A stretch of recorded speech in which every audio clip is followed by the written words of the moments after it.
বাবা, কত বড় রাজপ্রাসাদ বানিয়েছে কৃষ্ণ! আমার আমলেও তো এত বড় প্রাসাদ ছিল না। ওহ, বুকের ভেতরটা যেন ফেটে যাচ্ছে। একদিন মিথ্যে ঘটনায় আমাকে ফাঁসিয়ে এই রাজত্ব আমার কাছ থেকে কেড়ে নিয়েছিল ওই নচ্ছারটা। এবারে আমি এর প্রতিশোধ নেব, না হলে যে আমার বুকের জ্বালা কিছুতেই জুড়োবে না। কি এই সাত সকালে রাজপ্রাসাদের সামনে আবার কে দাঁড়িয়ে রে বাবা? মশাই, এই সাত সকালে রাজপ্রাসাদের সামনে দাঁড়িয়ে আছেন কেন? মহারাজের সাথে দেখা করতে চান বুঝি? আমার এই সাদা চুলদারির জন্য না গোপাল মনে হয় আমাকে চিনতে পারেনি। যাক বাবা, বাঁচা গেল। কি হলো মশাই, উত্তর দিচ্ছেন না কেন? মহারাজের সাথে দেখা করতে চান? না না, দেখা করতে চাই না। তাহলে দাঁড়িয়ে আছেন কেন? না না, এমনি এমনি দাঁড়িয়ে এই প্রাসাদটাকে দেখছিলাম। আহা, কি সুন্দর প্রাসাদ, দেখলে যেন চোখ জুড়িয়ে যায়। তা এই প্রাসাদে কে থাকে?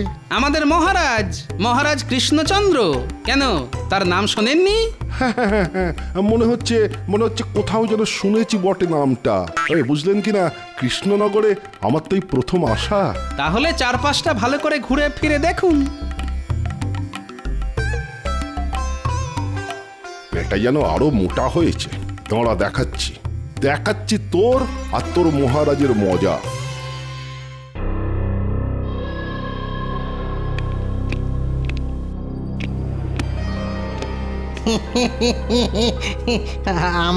আমায় ডেকেছিলেন জাহাপানা? হ্যাঁ, আচ্ছা, কৃষ্ণচন্দ্র ঠিকঠাক খাজনা পাঠাচ্ছে তো? হ্যাঁ হুজুর, হ্যাঁ, এই কদিন আগেও এক কিস্তি খাজনা পাঠিয়েছে। আচ্ছা উজির, তোমার মনের মধ্যে কোনো খটকা লাগছে না? কিসের খটকা খোদাবান্দ? এই যে কৃষ্ণচন্দ্র না চাইতেই খাজনা মিটিয়ে দিচ্ছে, কোনোদিন ওর খাজনা বাকি পড়ছে না। আচ্ছা উজির, হিসেবের কারচুপি করে কম আয় দেখিয়ে ও আমাকে ঠকিয়ে যাচ্ছে না তো? না হুজুর, না, হে কি করে সম্ভব? কৃষ্ণচন্দ্রের দেওয়া সব হিসেব আমি নিজে পরীক্ষা করে দেখিনি। না, এ কখনোই সম্ভব নয়। কেন সম্ভব নয় উজির সাহেব? কৃষ্ণের মতো পাজি রাজার পক্ষে না সবই সম্ভব। আর ওই ধূর্ত গোপাল যখন তার সাথী, আমার মতে পুরো হিসেবটাই না জাল। এই, তুমি কে বলো তো? বলা নেই কওয়া নেই দুম করে আমার ঘরের মধ্যে ঢুকে পড়লে কোন সাহসে? যে সাহসে একদিন আপনার এই ঘরে আমার অবাধ যাতায়াত ছিল। তোমার কথার মানে তো কিছুই বুঝতে পারছি না।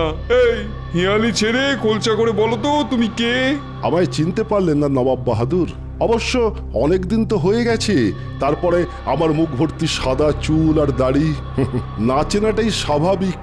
তবুও একবার ভালো করে তাকিয়ে দেখুন তো, বলুন তো চিনতে পারেন কিনা।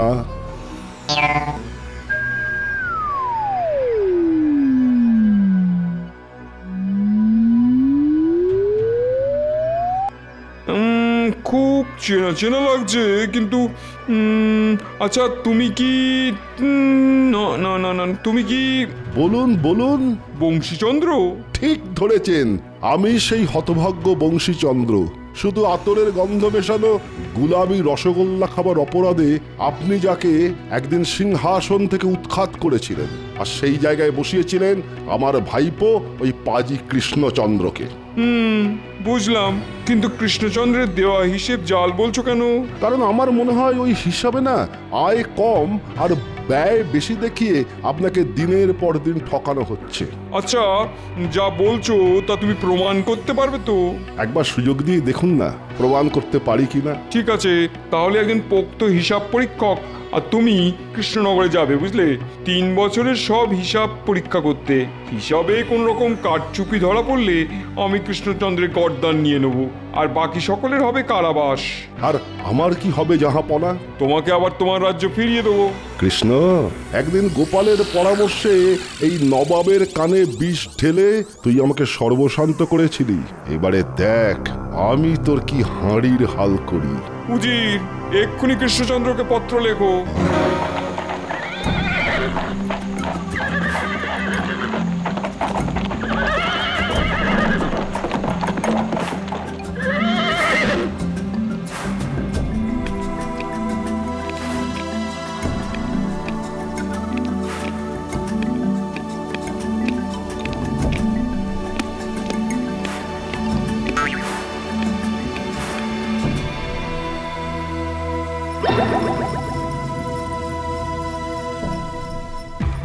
গেল গেল গেল, সর্বনাশ হয়ে গেল।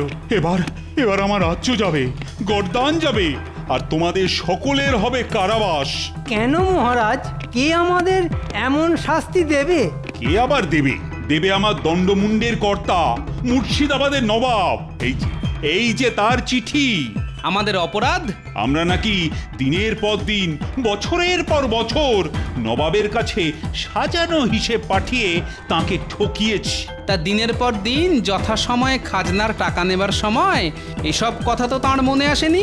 তাহলে আজ এতদিন বাদে এসব কথা উঠছে কেন? কেন উঠছে সেটা তিনিই জানেন। চিঠিতে শুধু লিখেছেন তার এক পরামর্শদাতা আর একজন পোক্ত হিসেব পরীক্ষক 3 বছরের হিসেব পরীক্ষা করতে কৃষ্ণনগরে আসছে। বুঝেছি, তার মানে আমাদের নতুন করে বিপদে ফেলতে নবাব বাহাদুরের এটা নতুন চাল।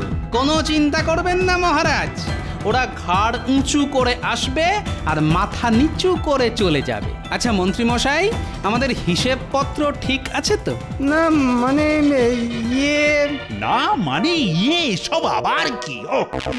মানে কোনোদিন তো ভাবিনি যে নবাব বাহাদুর হিসেব পরীক্ষা করতে চাইবেন, তাই ওই সামান্য একটু এদিক ওদিক হয়ে আছে আর কি। হ্যাঁ, তার মানে সব কিছু ছড়িয়ে রেখেছেন, তাই তো? মন্ত্রী, ইচ্ছে হচ্ছে তোমার গর্দানটাই আমি আগে নিয়ে নিই। না না, এখন এসব রাগারাগি করে কোনো লাভ হবে না মহারাজ। তার চাইতে নবাবের লোকজন এসে পড়ার আগেই কি করে হিসেবের খাতা ঠিকঠাক করে ফেলা যায় সেই ব্যবস্থাটাই আমাদের করতে হবে। এটা কিন্তু ঠিকই বলেছে গোপাল। তাহলে তাই করো। দেখো আমার গর্দান আর তোমাদের কারাবাস বাঁচাতে পারো কিনা। ও বাবা, এ কি করে রেখেছেন মন্ত্রীমশাই? গেল বছরে আয়ের থেকে ব্যয় বেশি দেখিয়ে রেখেছেন। হ্যাঁ, তা আমি কি করব? মহারাজই তো বলেছিলেন আয় কম দেখাতে। তা হয়তো বলেছিলেন, কিন্তু কম দেখাতে দেখাতে এমন হাল করে রেখেছেন যে আয় কম আর ব্যয় বেশি হয়ে গেছে। এখন ওদের চোখে পড়লে কি আর রক্ষে থাকবে? তাহলে এখন কি করব? খাতার পাতা পাল্টে ফেলে এমন হিসেব লিখুন যেখানে ব্যয় বেশি হলেও আয়ের থেকে যেন বেশি না হয়। হ্যাঁ, কিন্তু এসব করতে গেলে তো সময় লাগবে। লাগবে, প্রয়োজন হলে সারা রাত জেগে কাজ করতে হবে। মনে রাখবেন, ওরা যখন তখন এসে পড়তে পারে কিন্তু। সারা রাত জেগে? ওরে বাবা, কি গেরো!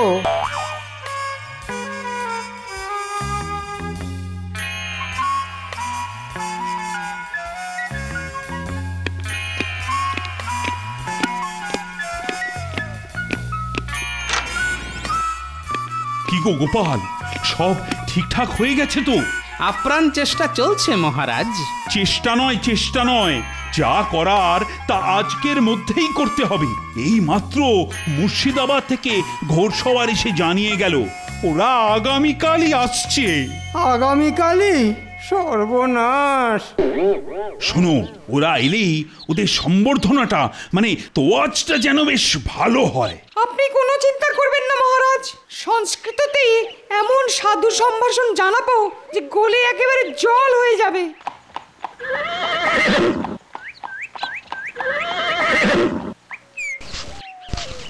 ওই ওরা আসছে।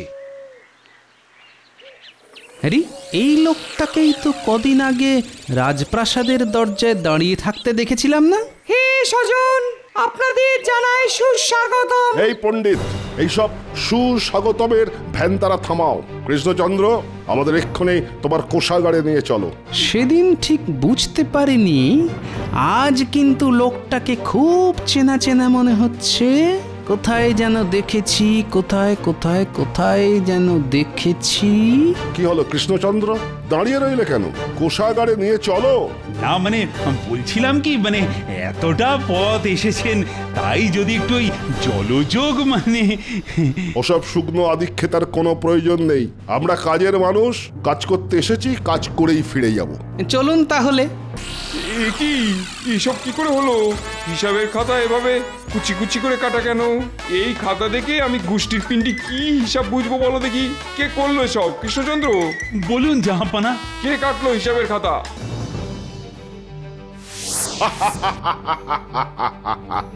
এটা হিসেব?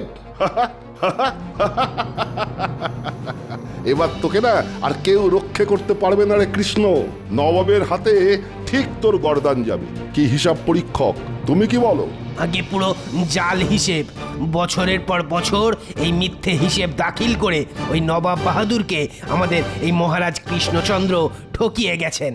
এ কি বলছেন আপনারা? ঠিকই বলছি রে কৃষ্ণ। ওরে, নবাবের কানে বিষ ঢেলে রাজা হওয়া খুব সহজ, কিন্তু রাজত্ব চালানো কিন্তু খুবই কঠিন কাজ। তুই একটা অপদার্থ রাজা, বাজে রাজা, জালিয়াত রাজা। এতক্ষণে যেন লোকটাকে চিনতে পেরেছি। তা তো বলবেনই, অনেক দিন আগে রাজ্য খুইয়ে এখনো গায়ের ঝাল মেটেনি দেখছি। তাই অযথা আমাদের হিসাবকে জাল প্রমাণ করার চেষ্টা করে যাচ্ছেন। মুখ সামলে গোপাল। উনাকে এসব কি বলছো গোপাল? উনি চটে গেলে তো আমাদের মহা বিপদ। ওনাকে তোয়াজ করলেও বিপদ কিছু কমবে না মহারাজ। ওহ, তোমার কথার মাথা মুন্ডু তো কিছুই বোধগম্য হচ্ছে না। নবাবের এই নতুন পরামর্শদাতাকে এখনো চিনতে পারলেন না? ইনি আপনার কাকা, এ রাজ্যের পূর্বতন রাজা বংশীচন্দ্র। কি খুড়োমশাই, ঠিক বলছি তো? কাকা? হ্যাঁ হ্যাঁ হ্যাঁ, আমি বংশীচন্দ্র। তবে খবরদার, খবরদার কাকা বলে ডাকবি না আমায়। তোর সাথে না আমার আর কোনো সম্পর্ক নেই। চলে এসো হিসাব পরীক্ষক। হ্যাঁ, তাই চলুন। তবে যাবার আগে এই কোষাগারের দরজায় তালা লাগিয়ে দেবো।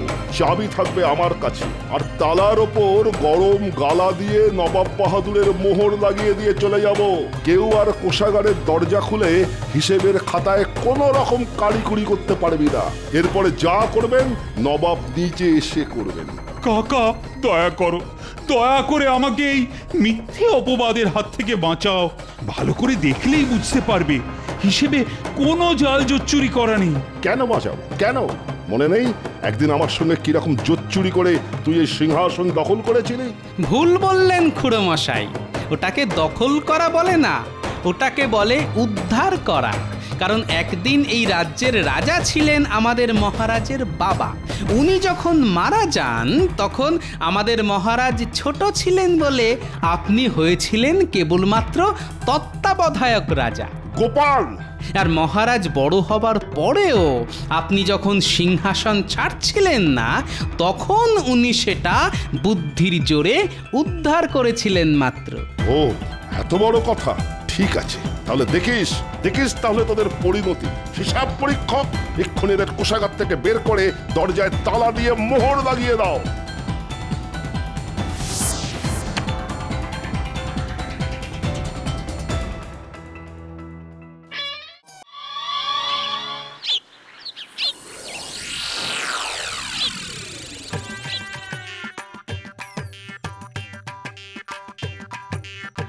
কেলে পচা, এই কেলে পচা, বাড়ি আছিস?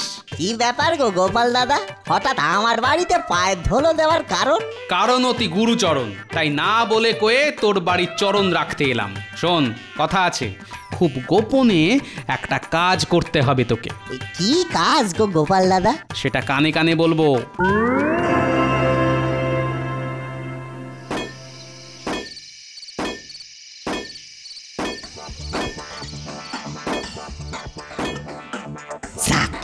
একটা গর্ত হয়ে গেল, এবার অন্যটা করতে হবে।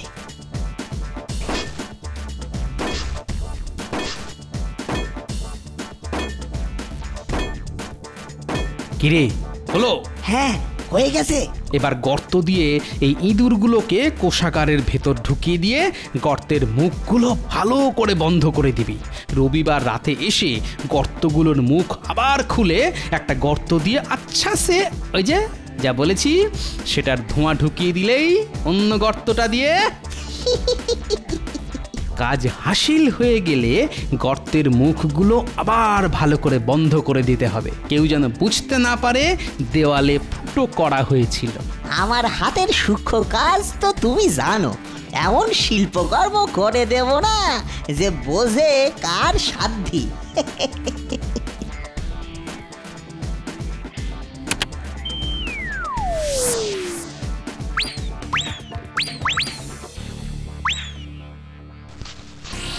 কি এসব কি করে হলো?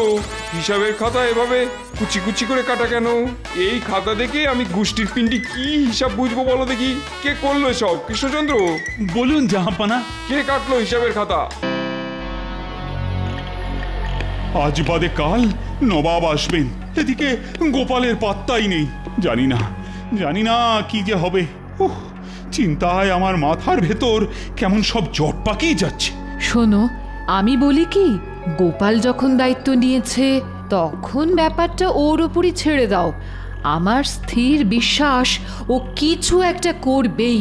করার নমুনা তো দেখছো। কাল থেকে বাবু একেবারে বেপাত্তা। কোথায় এই দুর্দিনে পাশে পাশে থাকবে তা নয়, পায়ে সর্ষে লাগিয়ে যেন নিচে বেড়াচ্ছে। না মহারাজ, অনেক খুঁজেও গোপালের টিকিটাও দেখতে পেলাম না। আচ্ছা মহারাজ, এই বিপদের দিনে সে আবার মাসির বাড়ি সরে পড়ল না তো? তাতে কি আপনার কোনো সুবিধে হবে মন্ত্রী মশাই? যদি সুবিধে হয় তাহলে বলুন, আমি না হয় মাসির বাড়ি চলে যাই। কি হচ্ছে কি গোপাল? গোপাল, এটা কিন্তু হাসি মশকরা করার সময় নয়। তাই তো, ভয়ে আমার হাত পা কেমন পেটের মধ্যে ঢুকে যাচ্ছে। সুযোগ থাকলে চাকরি ছেড়ে পালাতাম। আবার বলছি মহারাজ, অযথা ভয় পাবেন না। ওই নবাবই আসুক কিংবা ফকির, কেউ কিন্তু আপনার কিচ্ছুটি করতে পারবে না। ভেতরে ভেতরে কাজের কাজ যা করার তা করে যাচ্ছে গণেশ বাহনের দল। তুমি যে কি করছো, কি বলছো, কিছুই বুঝতে পারছি না গোপাল। আপনার তো বোঝার দরকার নেই মহারাজ। আপনি শুধু ভালো করে খেয়ে দিয়ে আরাম করে ঘুম মারুন। ওস্তাদের মার হবে শেষ রাতে। রানীমা, মহারাজকে আজ ভালো করে রেঁধে বেড়ে খাওয়ান তো। চিন্তায় চিন্তায় মহারাজের মুখটা কেমন শুকিয়ে গেছে। আমি আসি মহারাজ। মনে রাখবেন, কাল সোমবার নবাব এলে যথা সময়ে যথাস্থানে আপনার সাথে দেখা হবে।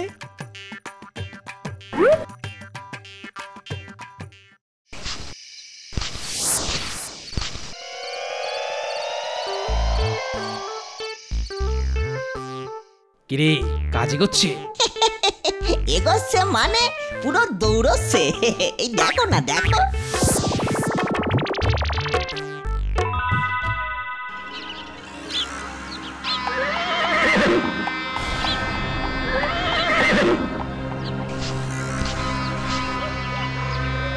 কৃষ্ণচন্দ্র,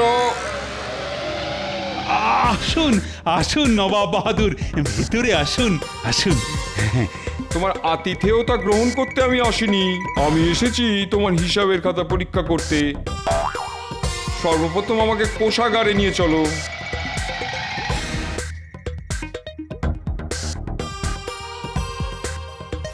বংশীচন্দ্র কোষাগারের তালা খোলো। আজ যে কৃষ্ণের কি হাল হবে না, সেটা ভাবলেই বুকের ভেতরটা কেমন নেচে নেচে উঠছে।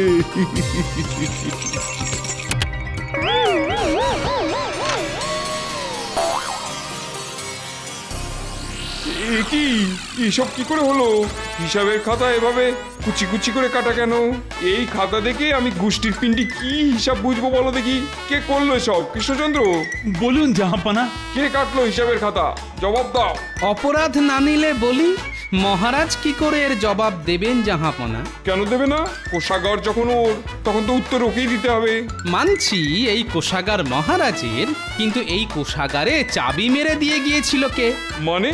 আপনার মোহরের ছাপ মারা তালাবন্ধ কোষাগারের চাবি কার কাছে আছে? হ্যাঁ, কি বলছো কি? বেশি কিছু বলছি না হুজুর, শুধু বলতে চাইছি, চাবি যার কাছে থাকে ভেতরের জিনিসের দায়িত্ব তো তারই। তাই তালাবন্ধ কোষাগারের ভেতর হিসেবের খাতা কে কুচি কুচি করে কেটেছে তা আমরা বলতে না পারলেও চাবি যার কাছে ছিল সেই হয়তো ভালো করে বলতে পারবে, তাই না জাহাপানা? বংশীচন্দ্র! আগে হুজুর। কে করেছে এসব? সেটা আমি কি করে বলবো হুজুর? আবার তোমার বদমাইশি। একবার এই বদমাইশির জন্য যথেষ্ট সাজা পেয়ে শিক্ষা হয়নি তোমার? কৃষ্ণচন্দ্রের নামে আজে বাজে কথা লাগিয়ে আমায় এখানে টেনে এনেছো, আর গোপনে হিসেবের খাতা কুচি কুচি কুচি কুচি করে কেটে আমার সঙ্গে মস্করা দেখাচ্ছি তোমায় মজা। আপনার কোথাও ভুল হচ্ছে জাহাপনা। ভুল হচ্ছে না, ভুল হয়েছিল। তোমার মতন এক লোভী হিংসুটে লোকের কথা বিশ্বাস করাটাই আমার মারাত্মক ভুল হয়েছিল। এই গোপাল, তুমি না থাকলে আজ হয়তো বিনা দোষে কৃষ্ণচন্দ্রকে কঠিন সাজা দিয়ে বসতাম। তা সাজা দেবার যখন এতই ইচ্ছে তখন দিন না, সাজা দিন। কাকে? কেন, শয়তানের শিরোমণি এই বংশীচন্দ্রকে। ঠিক বলেছো, একেই শাস্তি দেবো। আর এর শাস্তি হলো মৃত্যু, মুর্শিদাবাদের কারাগারে বন্দী হয়ে থাকা। হ্যাঁ, মরে যাবো জাহাপনা, মরে যাবো, একেবারে মরে যাবো। একদিন যে নিজের ভাইপোকে সিংহাসন দিতে অস্বীকার করেছিল, এতদিন পরেও যে নিজের ভাইপোর নামে মিথ্যা অপবাদ দিয়ে বিপদে ফেলতে যায়, তার মতন লোকের মরাই উচিত। সেনাপতি, একে কারাগারে নিয়ে যাও।